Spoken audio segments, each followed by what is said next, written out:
महाराष्ट्रामध्ये ईव्हीएमच्या माध्यमातून या महाराष्ट्राची वाट कशी लावली आणि आमच्या महाराष्ट्रामध्ये मार्कडवाडी असेल, धानोरे असेल, प्रत्येक गावामध्ये जो उठाव झाला त्याच पद्धतीचं वातावरण सगळ्या महाराष्ट्रामध्ये आहे आणि याचा कुठं ना कुठंतरी शोध घेतला पाहिजे।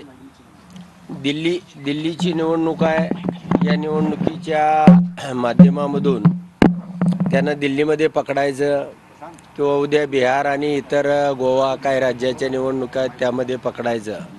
चोर हा कुठं ना कुठंतरी पकडला जातोच, म्हणून आज पहिल्यांदा रात्री आम्ही आलो।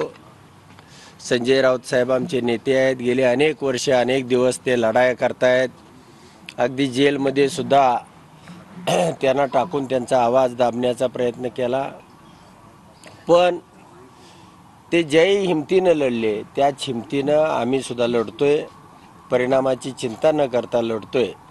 आज केजरीवाल साहेब अजूनही बरेच बिहारचे मनोज कुमार झा बऱ्याच लोकांना भेटणार आहोत, चर्चा करणार आहोत आणि पुढचं जे मोठं सेशन आहे त्यावेळेला जंतर मंतरवरती एक मोठं आंदोलन घेता येतंय का। 25 तारखेला निवडणूक आयोगाचा स्थापना दिवस आहे 25 जानेवारीला आणि त्या दिवशी मी जंतर मंतरवरती बसणार आहे। एक निवडणूक आयोग सशक्त असला पाहिजे, त्याच्या अंगामध्ये निवडणुका घेण्याचं बळ असलं पाहिजे आणि तो पारदर्शी असला पाहिजे। अशा पद्धतीची व्यवस्था या देशामध्ये तयार करणं, निर्माण करणं आणि आता महाराष्ट्रामध्ये ज्याही पद्धतीने यांनी मताची चोरी केली आणि त्यामध्ये जिंकणारे पराभूत केले आणि पराभूत जिंकून टाकले, म्हणजे जे 10-5 हजारांना पाठवणारे होते ते लाखाच्या फरकाने आले आणि जे लाखाच्या फरकाने माझ्यासारखे निवडून येणार होते ते बरेचसे पराभूत झाले, माझ्यासारखे काटावर आले आणि म्हणून या दिल्लीमध्ये सगळ्यांच्या भेटीगाठी घेऊन आम्ही पुढचं धोरण ठरवू। उद्या निवडणूक आयुक्त राजीव कुमार यांना आम्ही भेटणार आहे आणि 25 तारखेला जंतर मंतरवरती त्या ठिकाणी एक दिवस आम्ही सत्याग्रह करू।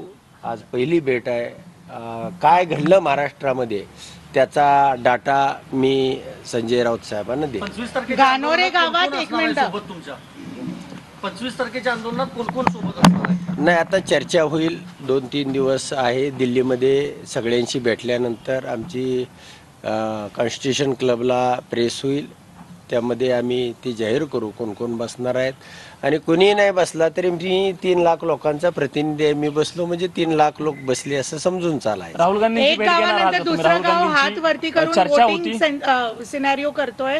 धानोरे गावात आता आपण हात वर करून वोटिंग झालंय, नेमकं त्याचे थोडे डिटेल्स आणि काय झालेलं?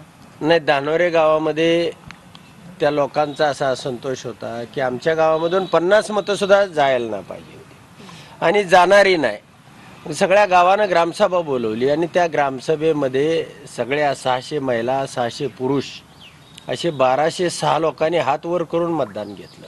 मला त्या ठिकाणी 900 मतदान दाखवण्यात आलं होतं। मग आमची 300 मतं या गावामधून गेली कशी, हा प्रश्न त्या गावकऱ्यांना होता, म्हणून त्यांनी ग्रामसभा घेऊन त्या ठिकाणी वोटिंग केलं आणि असं सगळ्या गावामध्ये, महाराष्ट्रातल्या सगळ्या गावामध्ये, माझ्या तालुक्यामध्ये तर लोकांना हे असं झालं कसं, म्हणजे ते बॉम्ब फटल्यासारखा अवस्था आहे। म्हणूनच मी याचा शोध घेणं, त्याच्या मुळाशी म्हणजे मुळ्याच्याही खाली जाणं आणि या पुढच्या काळामध्ये